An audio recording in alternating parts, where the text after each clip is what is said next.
Welcome in Anthronet GRF Academy. Let's start to solve important topic for upcoming examinations December 2025 perspectives. इसके perspective से हम topic देख रहे हैं। अभी जो हमारी सीरीज चल रही है उसमें हम अपकमिंग एग्जाम्स के लिए इम्पोर्टेंट टॉपिक को एनालाइज कर रहे हैं। ये टॉपिक बहुत ही इम्पोर्टेंट है और यहाँ से एग्जाम में क्वेश्चंस जरूर बनते हैं, हर साल बनते हैं, हर टाइम मतलब एवरी अटेम्प्ट में बनते हैं। देखिए यूनिट हमारी है 9, सिलेबस में जो हमारी यूनिट मेंशन है वो है हमारी 9th। ये क्लास ओरिएंटेड है दिसंबर 2025 एग्ज़ाम्स के लिए। चैनल को सब्सक्राइब कर ले, वीडियो को लाइक कर दें, अपने दोस्तों के साथ शेयर भी करें। 2025 दिसंबर एग्ज़ाम ओरिएंटेड क्लास है हमारी, एग्ज़ाम ओरिएंटेड क्लास है। टॉपिक हमारा है ट्राइबल डेवलपमेंट अप्रोच। टॉपिक है tribal development approach. Tribal development approach ये मल्टी डिसिप्लिनरी टॉपिक है जिसमें हम 5 ईयर प्लान्स देखेंगे। वैसे तो 5 ईयर प्लान में पढ़ने के लिए बहुत कुछ है, बट हमें उतना पढ़ना नहीं है। हमें सिर्फ पढ़ना है exam oriented, to the point and time बचाते हुए हमें इनकी स्टडी करनी है। ऐसा पढ़ना है जिसमें से एग्ज़ाम में क्वेश्चंस आए। ऐसा नहीं पूरा 5 ईयर प्लान पढ़े जा रहे हैं और एग्ज़ाम में एक भी क्वेश्चंस देखने को ही नहीं मिल रहा है। ठीक है, तो let's see the how many approach present in tribal development. Historically, three main approach for tribal development. To the point है ये, without two main approach. Three main approach for tribal development. First approach, isolationist approach, policy of segregation.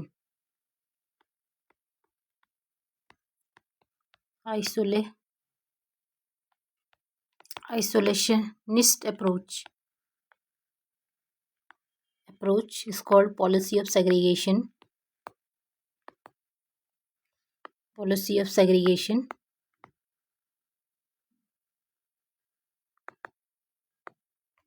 And the second approach is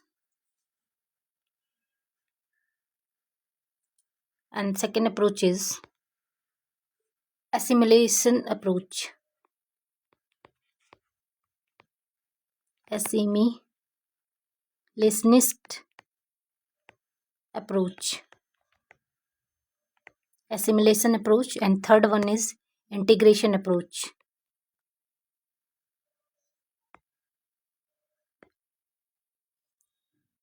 Third one is integration approach. Very very important topic for upcoming examinations. यहाँ से आपको 2-3 questions तो देखने को मिलेंगे, और ये मैं ऐसे नहीं बोल रही हूँ, विद प्रूफ है ये। यहाँ से एग्ज़ाम, जो बच्चे एग्ज़ाम ऑलरेडी दे रहे हैं ना, उनको पता चल जाएगा कि यहाँ से क्वेश्चन आते हैं नहीं आते हैं, without any time wasting. So there were 3 approach: isolation approach, assimilation approach, and integration approach. Let's see who is associated with these approaches. The first one is isolation approach. Let's see discuss the first one approach. Isolation approach. Isolationist approach होता है. Isolationist approach. अच्छा, इसको थोड़ा पतला कर लेना चाहिए. हाँ ठीक है. Isolationist approach. तो first one is isolationist approach is a pre independence era. ये कब का था? ये हमारा था प्री इंडिपेंडेंस एरा का. Very very important guys. Pre independence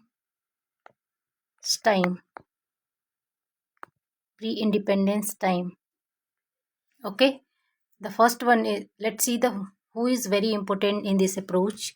The first one is the Warrior Elwin. First one is Warrior Elwin, 1934. Sorry, बड़ा गंदा हो गया.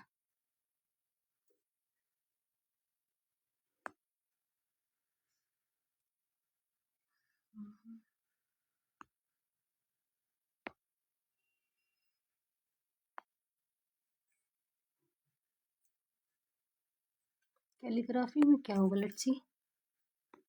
First one is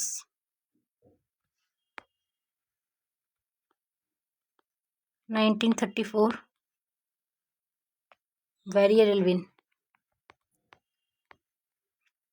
Verrier-Elwin approach. What was the Verrier-Elwin approach?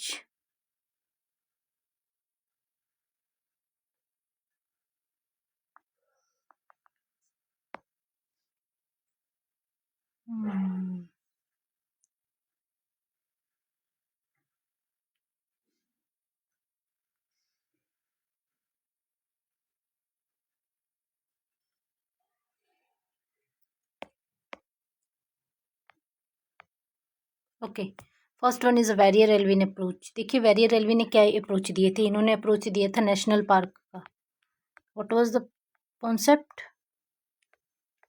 National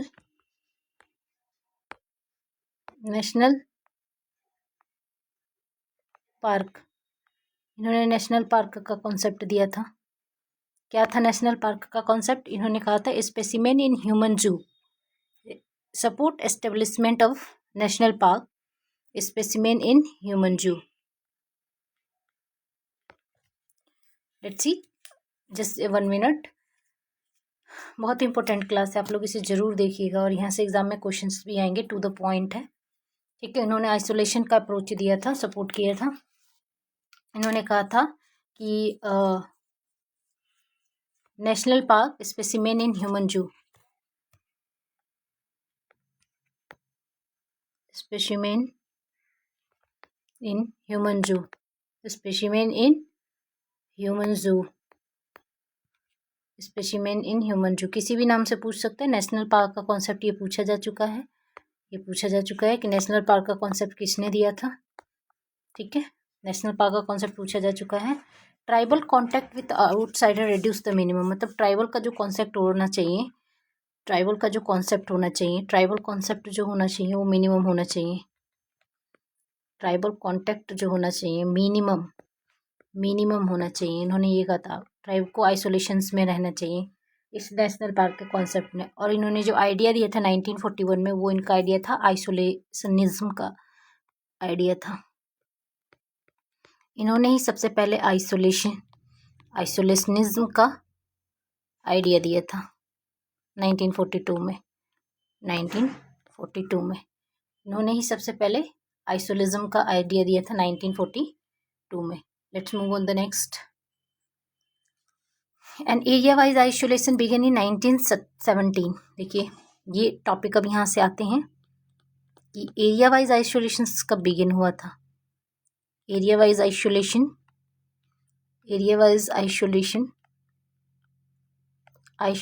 begin in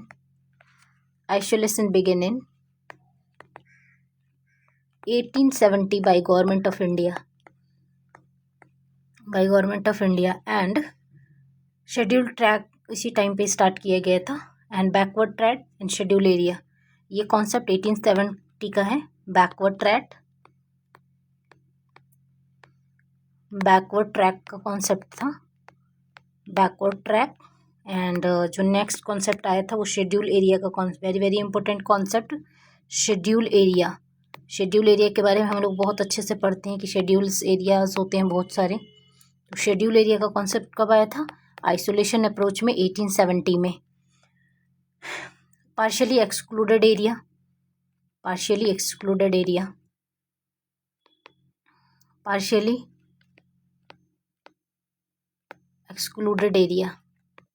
excluded area का concept आया था। Partially excluded area का concept आया था अंडर गवर्नमेंट। ये दोनों जो एक्ट हैं, ये गवर्नमेंट ऑफ इंडिया एक्ट 1935 के अंडर में आए थे। ये किसी स्टेट एग्जामिनेशंस में पूछा हुआ है ये क्वेश्चंस कि पार्शियली एक्सक्लूडेड एरिया और शेड्यूल्स एरिया का कॉन्सेप्ट कब आया था। पार्शियली एक्सक्लूडेड एरिया और शेड्यूल एरिया का कॉन्सेप्ट जो था वो गवर्नमेंट ऑफ इंडिया एक्ट 1935 में आया था। Let's see the main feature of, अब हम देखेंगे कि मेन फीचर क्या क्या थे आइसोलेशन एजम्पशंस के या आइसोलेशन अप्रोच के। आइसोलेशन अप्रोच के मेन फीचर क्या क्या थे? मेन फीचर ऑफ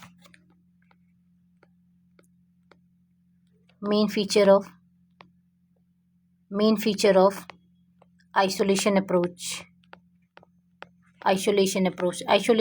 के मेन फीचर क्या थे?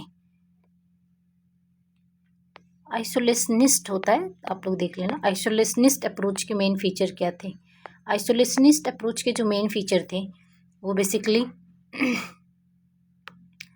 पहला जो अप्रोच इनका था आइसोलेशनिस्ट अप्रोच का, उसमें गवर्नर फंक्शन ऑन डिस्क्रिशंस, गवर्नर जो काम करता था, गवर्नर अपने डिस्क्रिशन पे काम करता था। गवर्नर फंक्शन जो था, गवर्नर फंक्शन डिस्क्रिशंस पे काम करते थे गवर्नर। सेकंड जो इनका अप्रोच था एक्सपेंडिचर नॉन वोटेबल, इनका जो एक्सपेंडिचर था,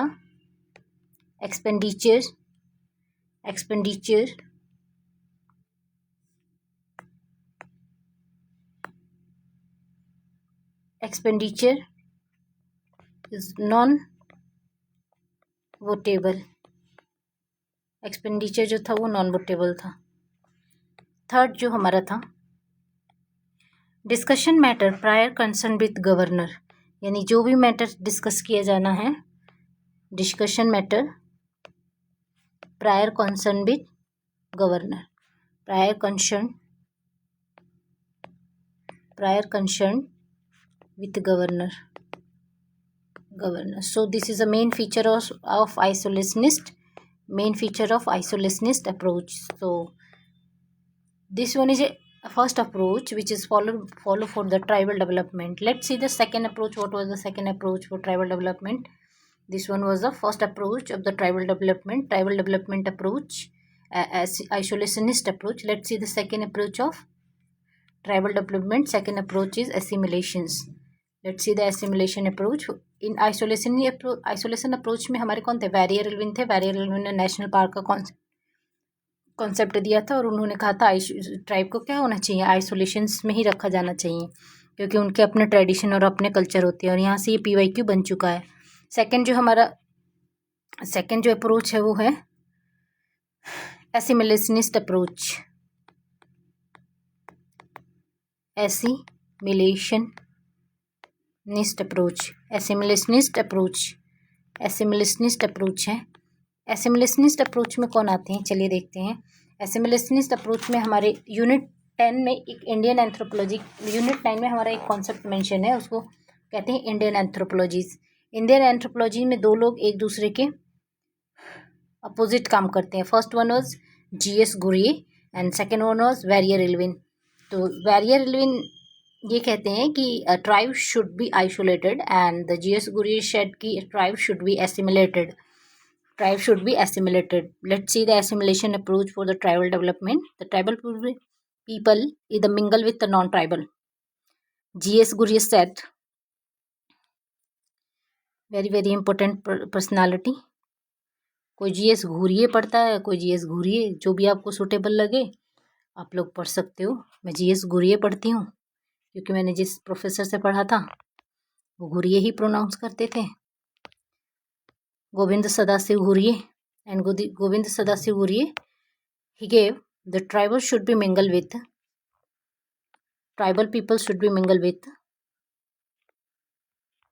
tribal people should be mingled with non-tribal people, mingle with non-tribal people.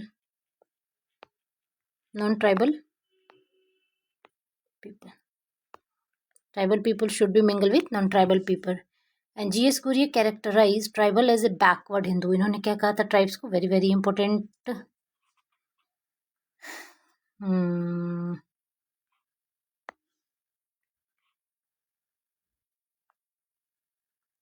अच्छा, हमारे पास इसमें इतने कलर हैं, कोई बात नहीं। लेट्स सी, इन्होंने क्या कहा था ट्राइब को? इन्होंने कहा था कि ट्राइब क्या है? ट्राइब हमारी बैकवर्ड हिंदू हैं। बैकवर्ड हिंदू, ये बहुत इम्पोर्टेंट है। देखिए, ये जो बैकवर्ड हिंदू इन्होंने कहा था ना, ये वेरी इंपॉर्टेंट है, राइट कर लीजिएगा इसको। Very very important. क्यों? क्योंकि जब भी बैकवर्ड हिंदू पर एग्जाम में पूछा जाता है कि ट्राइब्स को बैकवर्ड हिंदू किसने कहा था, तो हम लगा के आ जाते हैं निर्मल कुमार बोस। हमें लगता है कि एन.के. बोस ने ही हिंदू ट्राइब्स से हिंदू, उन्होंने ट्राइबल मेथड ऑफ एब्जॉर्प्शन पे काम किया था 1951 या 41 के आसपास। तो हमें ऐसा लगता है कि हिंदू ट्राइब को हिंदू बैकवर्ड कहने वाले वो पहले थे। तो नहीं, जी.एस. कुरियन ने कहा था कि tribes as a backward Hindu. So both are contracts to each other. कौन कौन थे? बैरियर एल्विन, बैरियर एल्विन, भैया मैं से पतले से नहीं लिखा जाता। Verrier Elwin and G S. Ghurye, G S. Ghurye, G S. Ghurye, contracts to each other, contracts to. Video को देखते रहिए, अभी बहुत इंटरेस्टिंग टॉपिक आएगा। Each other, contracts to each other, ये दोनों एक दूसरे के अपोजिट थे। एक ने नेशनल पार्क का कॉन्सेप्ट दिया था, बैरियर एल्विन ने कहा था ट्राइब्स को आइसोलेशन में होना चाहिए, जबकि जी.एस. गुरिये ने कहा था कि नहीं, ट्राइब्स को क्या होना चाहिए, ट्राइब को बेसिकली इंटीग्रेटेड अप्रोच फॉलो किया जाना चाहिए, उनको भी मिलाने जाना चाहिए। इसके साथ साथ किसने स्टडी की थी ट्राइबल डेवलपमेंट की? देखिए एग्जाम में ये मैचिंग सेक्शन में पूछता है, मैचिंग सेक्शन में पूछता है कि और किसने स्टडी की थी। तो फर्स्ट हमारे हैं रॉय बर्मन, जिन्होंने ट्राइबल डेवलपमेंट की स्टडी की थी। रॉय बर्मन ने ट्राइबल डेवलपमेंट की स्टडी की थी। और इसके साथ साथ हमारी, चलिए लीला दुबे का तो नाम कंट्रोवर्सी में, पर इन्होंने भी, लीला दुबे ने भी ट्राइबल डेवलपमेंट पे काम किया था। Leela Dube, wife of S C. Dube. Okay, integration approach, assimilation approach हो गया। अब देखते हैं इंटीग्रेशन अप्रोच क्या था। Integration approach, third one is a integration approach. There were 3 model of tribal development. First was isolation, second was assimilation, and third was integration approach. Third was integration approach. Integration approach. Integration approach. Third was integration approach. Who was in integration approach? Brain child of JN. Nehru 1958। ये 1958 का था JN. Nehru का। 1958 में जवाहरलाल नेहरू जी का था पंचशील वाला concept. देखिए syllabus में पंचशील को बहुत ओपनली मेंशन किया गया है। पंचशील वाले कॉन्सेप्ट को बहुत ओपनली मेंशन किया गया है सिलेबस में। तो इसको हम देखते हैं। पंचशील जो था कॉन्सेप्ट हमारा ट्राइबल डेवलपमेंट का था। ये हमारे हो गए 3 अप्रोच। अब देखिए approach to tribal welfare. First हमने देखे ट्राइबल डेवलपमेंट के लिए हमारे पास कितने अप्रोच थे। ट्राइबल डेवलपमेंट के लिए हमारे पास आइसोलेशन अप्रोच, 3 मेन अप्रोच थे, जिसमें आइसोलेशन है, एसिमिलेशन है और इंटीग्रेशन अप्रोच है। अब सेकेंड वन देखेंगे जिसमें हमने 3 कॉन्सेप्ट में, फर्स्ट वन में हमने बैरियर एल्विन को देखा। We already learn about Verrier Elwin who proposed the national park concept and isolationist approach specimen in human Jew tribal contact. And Government of India Act 1935 is released the scheduled area and a partially excluded area. And the main feature of isolationist approach is governor function with the discretion and expenditure is the non-variable and discussion prior concern with the government. And second one is the assimilation approach. The assimilation approach is given by G.S. Kurie for the tribal people and non-tribal people. And he said कि tribal people is a mingle with non-tribal people, and he gave the concept of the Hindu tribes as a backward Hindu, and both are contracts to each other. And other person who has studied the tribal development is Roy Burman and Leela Dubey also, and K.N. Sahai and so many other anthropologists who study the tribal development. And another was the integration approach, Jawaharlal Nehru. This one is the third approach. Let's see the next approach of approach to the tribal welfare. अभी तक हमने tribal development के बारे में देख रहे थे, अब हम देखेंगे approach is follow for the tribal warfare. ठीक है, फर्स्ट अप्रोच हो गया। देखिए approach for tribal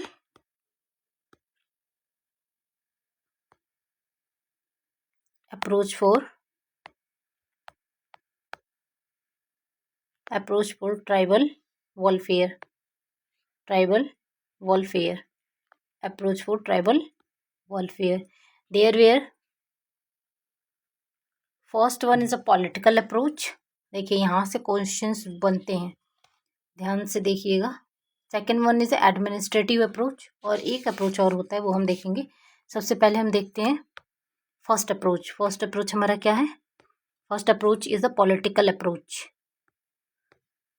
Political approach, administrative approach, and welfare approach. First one is a political approach. What is a political approach? Political approach. Political approach. What is a political approach? Political approach में देखिए constitution and tribes आ जाएगा। देखिए इसमें जो important है, वैसे तो बहुत सारी चीज़ें हैं पढ़ने के लिए, वो मैं नहीं पढ़ाऊँगी। और आप सभी बहुत ही ऑनेस्टली ईमानदार और अच्छे, मतलब पढ़ने में अच्छे ही होंगे, तभी यहाँ तक आए हैं।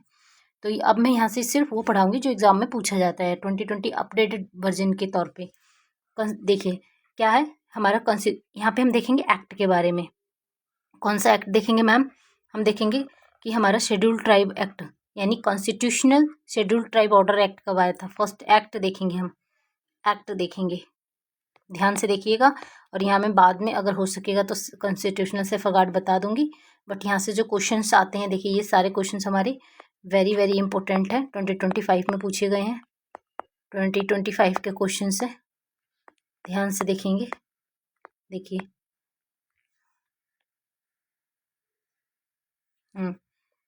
2025 के क्वेश्चंस पूछे गए हैं, देखिए।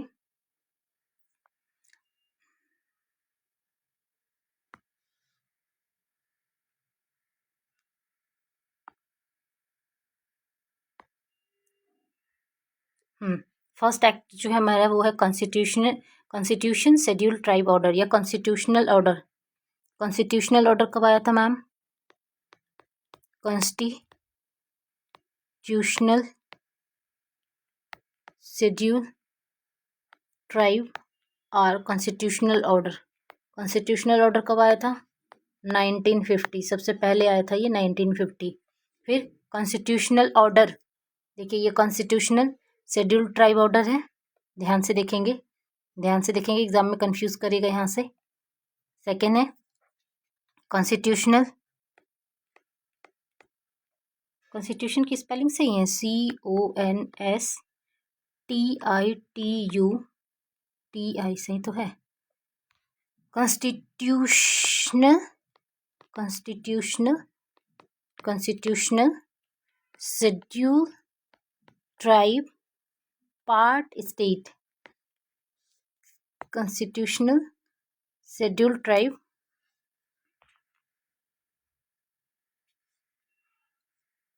Constitutional schedule tribe part, constitutional schedule tribe part state order. देखिए ये भी कॉन्स्टिट्यूशनल ऑर्डर ही है, बस इसमें पार्ट स्टेट ऐड कर दिया, तो ये 1951 में आया था। यहाँ से क्वेश्चंस बना है एग्जाम में, अभी मैं दिखा भी दूंगी। Constitutional schedule tribe part act 1951, modification order, modification order, modification order, modification order, modification order came 1951, sorry, modification order came in 1956, and next one is with Bombay Reorganization Act. Modification order with Bombay Reorganization Act, modification order with Bombay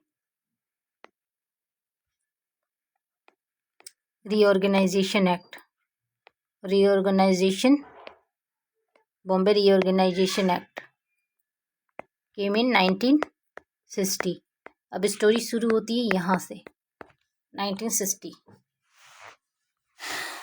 Okay, this one is a political approach which is followed by for tribal welfare state, and this next one is, देखिए 2025 का questions, देखिए PYQ 2025 क्या था ma'am? First one is constitution of Andaman and Nicobar island, जिनको पता होगा वो समझ जाएंगे। यहाँ पे 1959 में आया था constitution Andaman and Nicobar island. Constitutions Andaman and Andaman Nicobar को मैंने शॉर्ट में लिख दिया, आप देख लेना, अंडमान एंड निकोबार आइसलैंड। सबसे पहले आया था ये SC order, ST scheduled tribe order. Andaman और निकोबार के लिए जो शेड्यूल्ड ट्राइब ऑर्डर आया था वो 1959 में सबसे पहले आया था, ठीक है। उसके बाद हमारा आता है after that the constitutional Dadar and Nagar Haveli ST scheduled tribe order 1962। 1962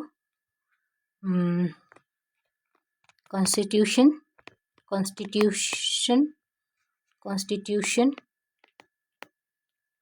Dadar and Nagar Haveli island scheduled tribe order and next one आया था हमारा 1968 में। 1968 में constitution Goa and Daman Diu ST order. 1968 में constitution Goa and Daman Diu scheduled tribe order, okay. Next one is 1970। देखिए बहुत इंपॉर्टेंट है ये, डायरेक्ट क्वेश्चंस बना हुआ था, सेम था, क्रोनोलॉजी में अरेंज करना था। Constitution Nagaland ST order, constitution Nagaland SC order. अच्छा स्टाइलिश रुक गया, just second 1 minute.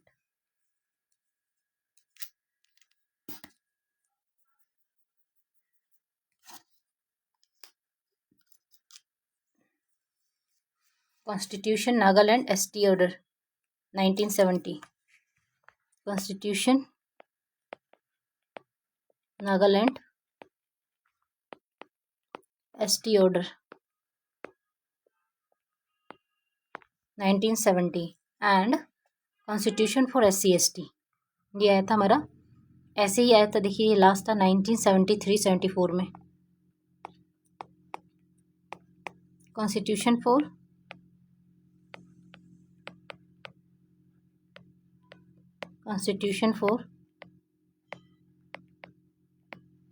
SC ST, constitution for SC ST हमारा आया था 1973 एंड 74 में, ओके। सो ये थोड़ा सा इंपॉर्टेंट है, आप चाहो तो स्क्रीनशॉट लेके रख सकते हो इसका, यहाँ से क्वेश्चन आता है, आया भी था और आगे भी आएगा, ओके।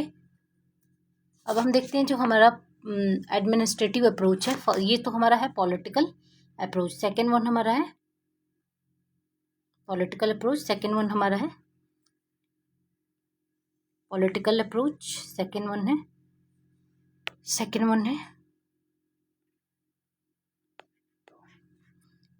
है हमारा एडमिनिस्ट्रेटिव अप्रोच। आज ही मैं इसको डाउनलोड किया है, मैंने सोचा चलिए कुछ नया ट्राई करते हैं। सेकेंड वन है हमारा एडमिनिस्ट्रेटिव अप्रोच। पॉलिटिकल अप्रोच के बाद हम देखेंगे एडमिनिस्ट्रेटिव अप्रोच। एडमिनिस्ट्रेटिव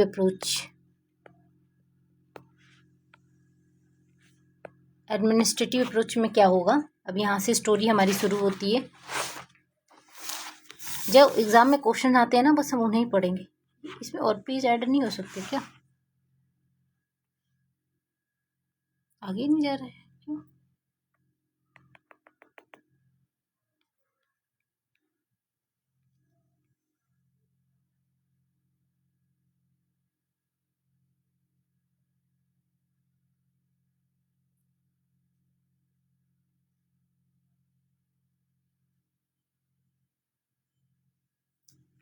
कोई बात नहीं, देखते हैं। एडमिनिस्ट्रेटिव अप्रोच में हमारा क्या है, एडमिनिस्ट्रेटिव अप्रोच में है हमारा हम यहाँ से पढ़ेंगे हम chronology. 18 commission and committing working under SC ST, ये 1949 टू 1917 तक की कमीशन एंड कमेटी। 1917 की commission and committee, commission and committee, commission and committee. कितनी कमीशन एंड कमेटी थी मैडम? कमीशन और committee, commission and committee for SC and ST। SC और ST के लिए जो हमारे कमीशन थे इसमें 18 कमीशन आए थे, 18 कमीशन आए थे। कोई बात नहीं, मैं एक नया वो ले लेती हूँ पेज। अच्छा, यहीं से कंटिन्यू हो गया, थैंक यू ठीक है, मुझे नहीं पता था। तो यहाँ से हमारा नया कमीशंस 80 कमीशन आता है, लेकिन जो कमीशंस हमारे एग्जाम में पूछे जाते हैं हम उनको देखेंगे क्रोनोलॉजिकल सीक्वेंस में, क्रोनोलॉजी में देखेंगे जो कमीशंस पूछे जाते हैं हमारे। क्रोनोलॉजी देखेंगे जो कमीशन और कमेटी हमारे पूछे जाते हैं एग्जाम में। फर्स्ट वन हमारा है, देखिए, criminal tribe act inquiry committee. देखिए ये कब बना था? जो इसके पहले हमारा 1871 का एक्ट आया था ना, ब्रिटिश टाइम पे 1871 का क्रिमिनल ट्राइब एक्ट आया था। यानी किसी भी ट्राइब को इस एक्ट के थ्रू वो क्या करते थे, डिक्लेयर कर देते थे कि आप क्या हो, क्रिमिनल हो। इसी को सॉर्ट आउट करने के लिए जैसे ही हमारा देश आज़ाद हुआ उसी टाइम पे ये एक्ट आया, क्रिमिनल ट्राइब एक्ट। तो क्रिमिनल ट्राइब इंक्वायरी कमेटी बनाई गई देश के आज़ाद होने के तुरंत बाद। कौन सी कमेटी बनी? देखिए, पहली कमेटी बनती है हमारी criminal tribe act, tribal tribe criminal tribe act inquiry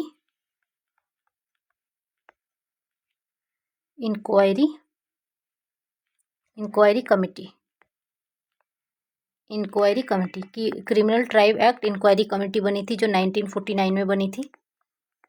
क्यों मैम, क्यों इसको क्रिमिनल ट्राइब एक्ट बोलते हैं? क्रिमिनल ट्राइब एक्ट हम इसको इसलिए बोलते हैं क्योंकि क्रिमिनल ट्राइब एक्ट 1871 को आइडेंटिफाई करने के लिए बनी थी। This is called criminal tribe act, 1949।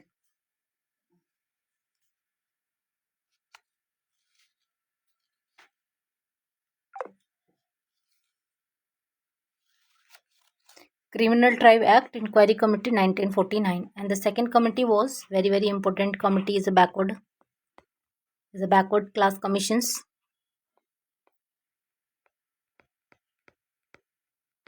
Backward class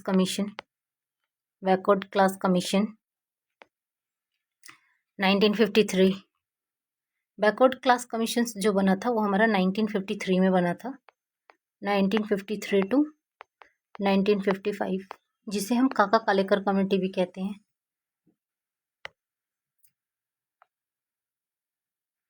अच्छा, ये क्रिमिनल ट्राइब कमेटी जो बनी थी उसको अनंता शयनम अयंगर कमेटी बोलते हैं, याद रखना। कौन सी कमेटी है ये? Ananta Shayanam committee. And backward class commissions 1953 जो था, इसको काका कालेकर कमीशंस भी बोलते हैं, काका कालेकर कमीशंस, काका कालेकर कमीशन, काका कालेकर कमीशन, काका कालेकर कमीशंस। जो थर्ड हमारा कमेटी था,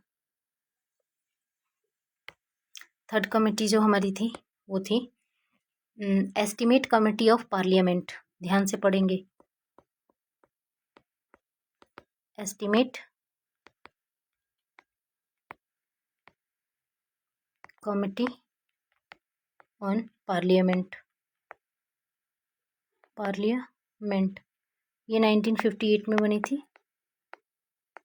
ये PYQ यहाँ से पूछा गया है, 1958 में बनी थी। नेक्स्ट थी study on the social welfare of backward classes, fourth commission थी।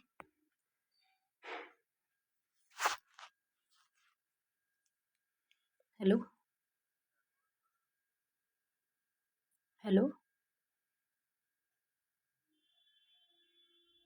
Good morning. थोड़ी देर में कॉल बैक करते हैं। हाँ वो वीडियो बना रही थी। Okay. 19 estimate committee on the parliament 1958 and the fourth one is study team on the social welfare. Fourth one is study team on social welfare, very important committee, social welfare for backward classes. देखिए 2 committee बनी थी backward classes के लिए। Backward classes के लिए 2 committee बनी थी। एक थी रेणुका रॉय, ये पहली कमेटी थी 1958 की। ये पूछा भी गया है बैकवर्ड क्लासेस के लिए पहली कमेटी कौन सी बनी थी। देखिए बैकवर्ड क्लासेस कमीशंस जो थी, देखिए पहली कमेटी हमने पढ़ी थी बैकवर्ड क्लासेस कमीशंस बना था हमारा काका कालेकर कमीशंस, और दूसरा जो बैकवर्ड क्लासेस सोशल वेलफेयर के लिए जो बना था, सोशल वेलफेयर के लिए वो रेणुका रॉय कमेटी थी, वो रेणुका रॉय कमीशंस था। एंड द फिफ्थ वन है committee on the special, very important. Fifth committee हमारी आई थी 1960 में। ये क्रोनोलॉजी से लिखा गया है, इसको ध्यान से देखिएगा। फिफ्थ कमेटी है committee on the special multipurpose tribal block, committee on special multipurpose tribal block, ये आई थी 1960 में। इसके अंडर में आई थी मैम, ये आई थी वैरियर एल्विन। इसको वैरियर एल्विन कमेटी के नाम से भी जाना जाता है, इसको वैरियर एल्विन कमेटी के नाम से भी जाना जाता है। ये कई बार एग्ज़ाम में पूछा है, मुझे लगता है एक बार ये पूछा था 2019 में, फिर पूछा था 2023 में, फिर पूछा था 2025 में। Verrier Elwin committee and committee on the special multipurpose block committees के बारे में पूछा था। नेक्स्ट वन कमेटी हमारे पास जो है 6 कमेटी है। 6 committee scavenging conditions inquiry committee. Scavenging पे 2 कमेटियाँ बनी थी। एक तो हमारी पहली स्कैवेंजिंग कमेटी है, स्कैवेंजिंग कमेटी बनी थी हमारी 1957 में, 1957 टू 1960। ये मलकानी की कमेटी थी, एनकार मलकानी।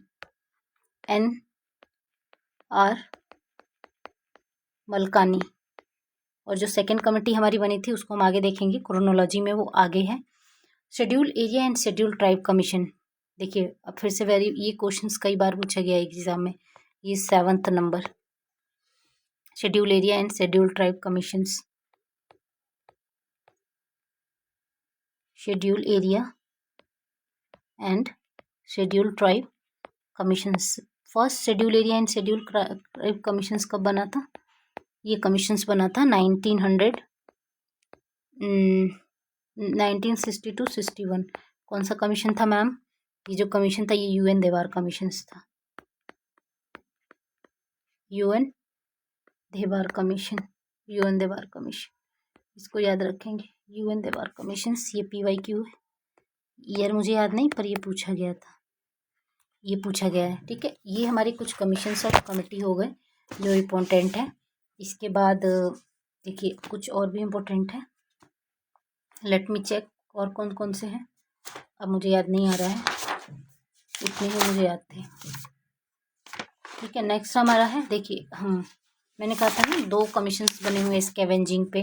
तो पहला कमीशन जो हमारा स्कैवेंजिंग का है वो मलकानी कमीशन से, और दूसरा कमीशंस जो बना था वो भी MR मलकानी कमीशन था, वो 1966 का था, 1966 में आया था मलकानी कमीशंस। वो था राइट ऑफ स्कैवेंजर पे,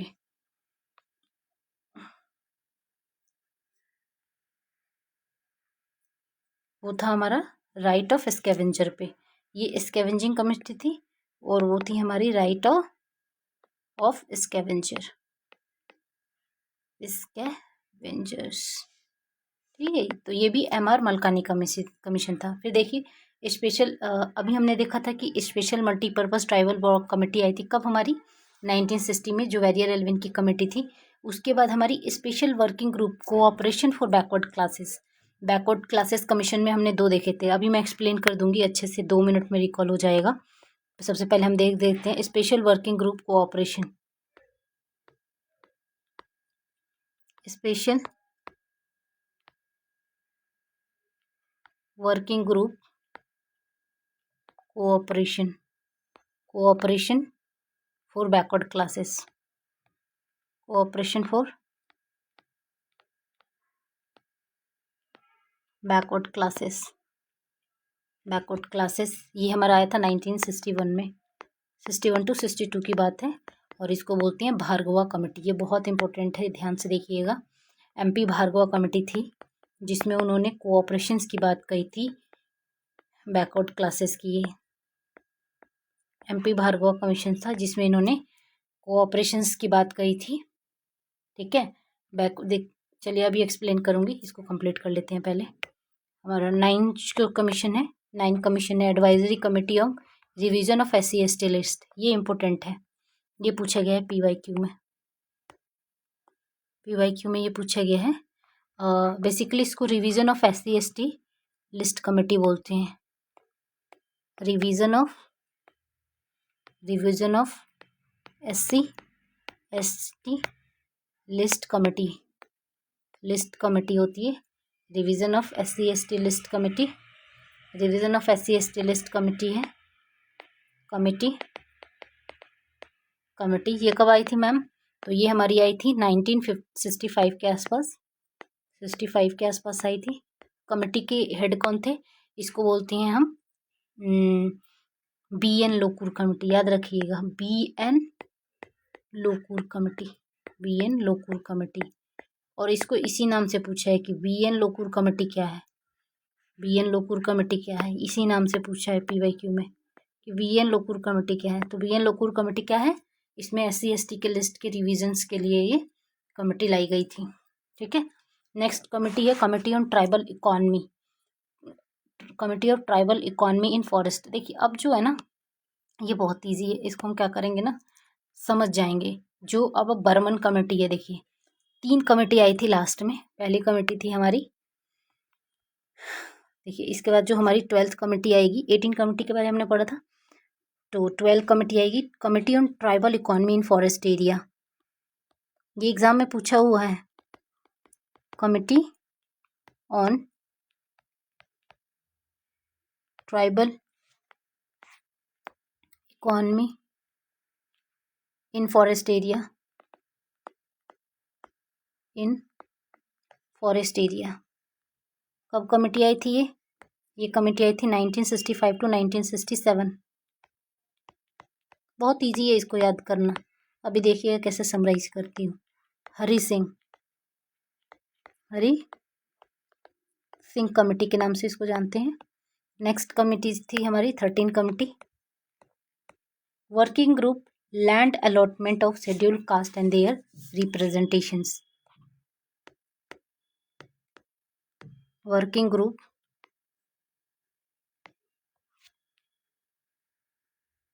land allotment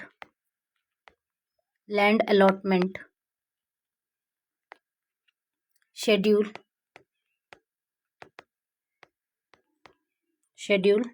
cast and their representation,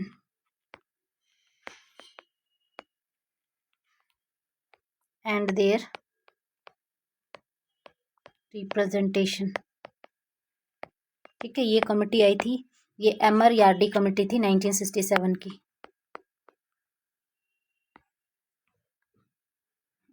कहाँ गया?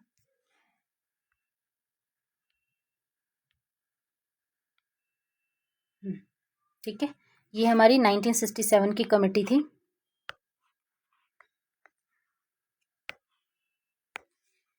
ये हमारी 1967 की कमेटी थी, MR यार्डी committee, MR Yardi committee.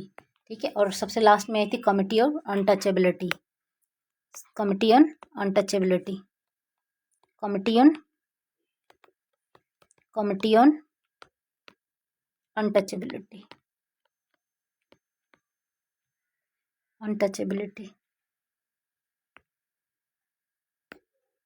Committee on untouchability,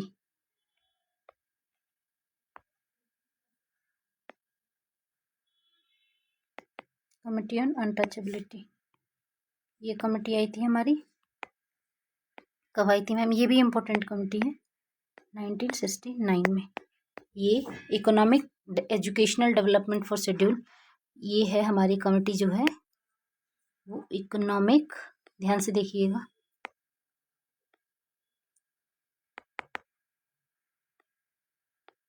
economic education development of schedule cast, ध्यान से, शेड्यूल कास्ट कब आई थी? ये थी इला, ध्यान से देखना है, इला पेरुमल कमेटी, इला पेरुमल कमेटी इसको बोलते हैं। ये पीवाईक्यू से पूछा गया है, पीवाईक्यू से। लास्ट हम एक क्वेश्चंस देखेंगे, ये पीवाईक्यू का क्वेश्चन है, उसके बाद हम ये बाद में देखेंगे। एक क्वेश्चंस बहुत इम्पोर्टेंट था, इसको देखते हैं, पूछा गया है। चलिए अभी मिल नहीं रहा है, हम इसको बाद में करा देंगे, जो भी क्वेश्चन पूछा गया है। वैसे तो हाँ मिल गया। वॉलंटरी एजेंसीज अप्रोच, जिससे कि हमारे 10th यूनिट में जो है एनजीएस, 10th यूनिट में एक हमारा टॉपिक है, उस टॉपिक का नाम है एनजीओ। चलिए इसे किसी और कलर से ले लेते हैं ताकि क्लियर हो।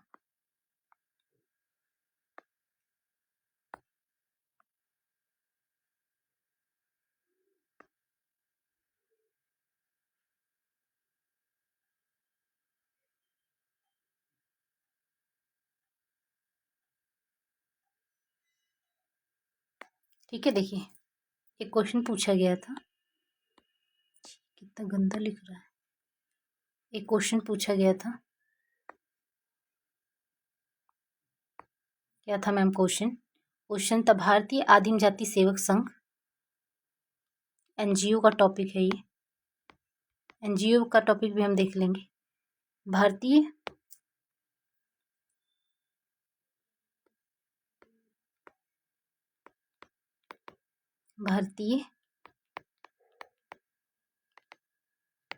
आदिम जाति सेवक संघ, जिसकी स्थापना होती है 1947, आज़ादी के तुरंत बाद। ठीक है, भारतीय जाति सेवक संघ, किसके टाइम पे? इसके जो चेयर थे वो डॉक्टर राजेंद्र प्रसाद थे, डॉक्टर राजेंद्र प्रसाद। आदिम जाति सेवक संघ के संस्थापक जो थे वो डॉक्टर राजेंद्र प्रसाद थे। सेकंड जो हमारा एनजीओ था वो भारतीय डिप्रेस्ड क्लास लीग, सेकंड जो था भारतीय depress class league. Servant of Indian society, SE होगा, servant of Indian society, servant of Indian society.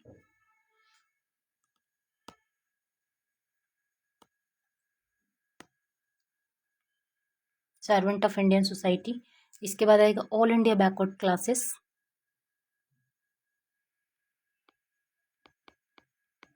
All India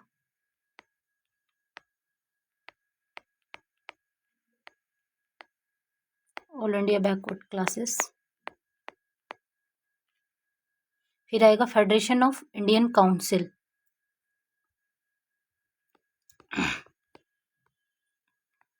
federation of Indian council.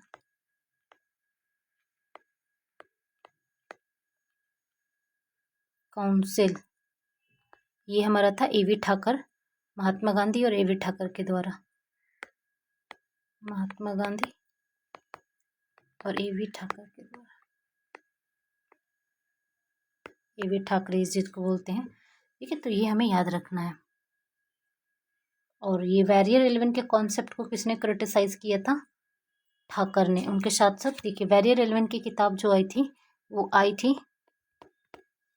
Philosophy of नेफा। ये इनकी आखिरी किताब भी थी, ध्यान रखना है क्रोनोलॉजी में अगर कभी आ जाए।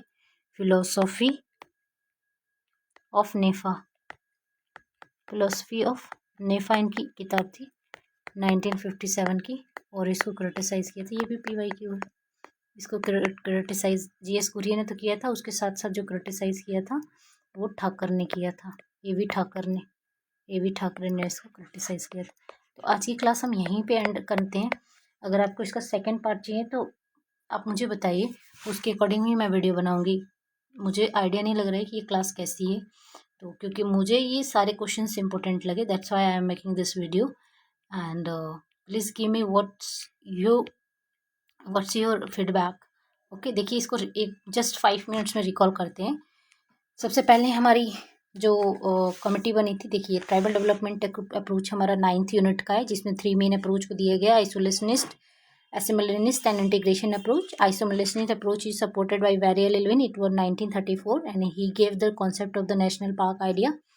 And isolationist approach was 1942 and a specimen in human zoo and tribal contact. इन्होंने कहा था कि tribal contact जो होना चाहिए वो मिनिमम होना चाहिए. And area wise isolation began in 1817 and the backward track. Government of India 1870 Act is introduced a backward track and scheduled area and partially excluded area is introduced in Constitution in 1935. And the main feature was isolationist approach is governor function जो होता था discretion का होता था, expenditures non votable था और discretion the prior concern था government of India से, गवर्नर से. एसिमिलेशन अप्रोच में GS गुरिये का नाम आता है, Govind Sadashiv Ghurye, and he was a supporter of assimilation approach. And उन्होंने ट्राइबल को कहा था कि ये बैकवर्ड हिंदू है, और ये एल्विन के कॉन्ट्रैक्ट में थे. रॉय बर्मन और लीला दुबे ने भी ट्राइबल डेवलपमेंट पे स्टडी की है. अपार्ट फ्रॉम दिस KN सहाय और KS सिंह ने भी इस पे ट्राइबल डेवलपमेंट के स्टडी की है. इंटीग्रेशन अप्रोच देखते हैं. इंटीग्रेशन अप्रोच में जवाहरलाल नेहरू का नाम आता है, जिन्होंने पंचशील अप्रोच दिया था. उसके बाद आता है approach for the tribal warfare. Tribal warfare में पहला अप्रोच है कॉन्स्टिट्यूशनल अप्रोच का. Constitutional approach very very important है क्योंकि यहाँ से क्वेश्चन बने थे. सबसे पहला हमारा अप्रोच है वो है कॉन्स्टिट्यूशन SC ऑर्डर 1950. सेकेंड है constitutional ST part state order 1951. फिर है मॉडिफिकेशन ऑर्डर 1956. फिर है modification order with the Bombay reorganisation act 1960. उसके बाद जो PYQ यहाँ से पूछा गया है वो ये है constitution of Andaman and Nicobar island scheduled tribe order 1959. Chronology पूछा गया था. Constitution of Dadar and Nagar Haveli island ST order 1962. Constitution for Goa and Daman Diu scheduled tribe order 1968.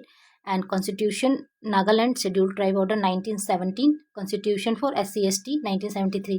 देखिए इसको अरेंज करने का एक और तरीका हो सकता है कि अंडमान और निकोबार ट्राइब्स काफ़ी ओल्ड हैं तो उसको पहले अरेंज कर देंगे, और नागालैंड जो है वो रिसेंट में बना है, नागालैंड स्टेट रिसेंट में बना है तो उसको हम बाद में अरेंज कर देंगे. ऐसे भी ये क्वेश्चन सही हो सकता था वहाँ पे, थोड़ा सा दिमाग लगा के.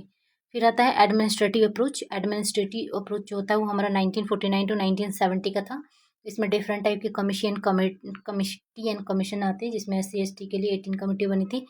पहली जो कमेटी बनी थी वो पहली जो कमेटी हमारी बनी थी वो criminal tribe act inquiry committee बनी थी 1949 की. और जो हमारा 1871 का क्रिमिनल ट्राइब एक्ट था उसको ये डीक्रिमिनलाइज करने के लिए बनी थी. और इस एक्ट के थ्रू उन्होंने denotified crime, notified tribe और सेमी नोटिफाइड ट्राइब को आइडेंटिफाई किया था. Criminal tribe act inquiry committee 1949. उसके बाद और ये 1952 का एक्ट बनता है इससे. Backward class commission 1953. First backward classes commission वो काका कालेकर कमीशन. सेकेंड जो हमारा बैकवर्ड क्लास कमीशन था, आगे देखेंगे, वॉलफेयर का था एक. Estimate committee on the parliament 1958. Study on the social warfare backward classes. देखिए जब सोशल वॉलफेयर बैकवर्ड क्लासेस पूछेगा तो उसको हम रेणुका रॉय कमेटी का लगाएंगे. जब बैकवर्ड क्लासेस कमीशन पूछेगा तो हम काका कालेकर कमेटी लगाएंगे. और जब एजुकेशन एंड शेड्यूल, देखिए अलॉटमेंट, जब एजुकेशन वाला पूछेगा तो हम सबसे लास्ट वाली कमेटी लगाएंगे, Elaya Perumal committee. Committee on the untouchability economic and educational development के लिए, ठीक है। और सोशल, ये एनके कमिटी हो जाएगी। उसके बाद हम देखते हैं रेणुका रॉय कमेटी हमारी स्टडी और team on the social welfare committee है। कमिटी ऑन द SMPT यानी special multipurpose tribal block committee 1960, Verrier Elwin committee and scavenger committee हमारी एनके मैखानी की कमेटी थी। And schedule area and SC committee UN Dhebar commission था 1960 का। और special working group cooperation for the backward classes MP Bhargava committee ये पूछी गई है। बेसिकली हमें भार्गव से याद रखना है, जब भी बैकवर्ड क्लासेस का कोऑपरेशन आएगा 1961 का, तो ये हमारी भार्गव हो जाएगी। सबसे पहला बैकवर्ड क्लास काका कालेकर, को सोशल वेलफेयर के लिए रेणुका रॉय और कोऑपरेशंस के लिए भार्गव 1962, ठीक है। 3 याद रखने हैं।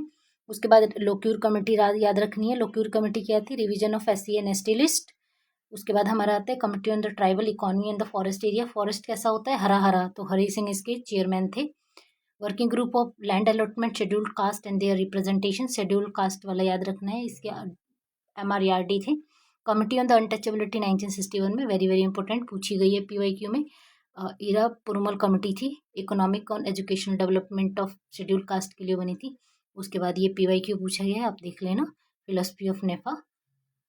नेक्स्ट जो हम देखेंगे वो देखेंगे कि 5 ईयर प्लान में, फर्स्ट 5 ईयर प्लान में कौन सा डेवलपमेंट हुआ। जैसे फर्स्ट 5 ईयर प्लान में क्या आया? हमारा कम्युनिटी डेवलपमेंट अप्रोच आया। सेकेंड 5 ईयर प्लान में क्या आया? सेकेंड 5 ईयर प्लान में हमारा SMPT आया। SMPT वेरियर एलिविंग कमेटी से था। उसके बाद थर्ड 5 ईयर प्लान में ट्राइबल डेवलपमेंट ब्लॉक, इससे हम within to the point उस यूनिट को हम कंप्लीट करेंगे और वो एग्जामिनेशंस के लिए बहुत बहुत इंपॉर्टेंट है। वीडियो को लाइक करें, चैनल को सब्सक्राइब करें। Thanks for watching.